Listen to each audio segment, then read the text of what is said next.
Good morning বন্ধুরা, আপনারা সবাই কেমন আছেন? আমি আর আমার পরিবারের সবাই ভালো আছি। আজকে সকালবেলা আমি আপনাদের সাথে আরও একটা ব্রেকফাস্ট আইডিয়া শেয়ার করতে চলেছি। নিয়েছি মটর, এটা সিদ্ধ করা রয়েছে। এটার মধ্যে মেশাবো কিছু কুচনো পেঁয়াজ,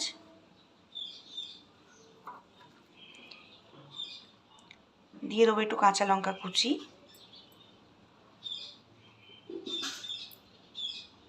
দিয়ে দেবো একটু ধনিয়া পাতা,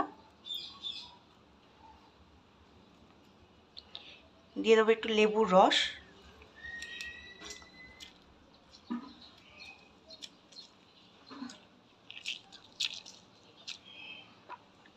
দিয়ে দেবো একটু লবণ। আমি এটা ব্ল্যাক সল্ট নিয়েছি, এটাতে টেস্টটা আরও বেশি ভালো আসে। আর কিছু ড্রাই মশলা, ড্রাই রোস্টেড মশলা ঘরে বানানো, আর সামান্য একটুখানি সর্ষের তেল। এটা ভালো করে মিক্স করে নিতে হবে। সকালের ব্রেকফাস্ট মিল রেডি হয়ে গিয়েছে। আপনারাও এইভাবে বাড়িতে বানিয়ে খেতে পারেন, খুবই সুস্বাদু হয় এবং একঘেয়ে খাবারের থেকে মুখটা একটু চেঞ্জ হয়।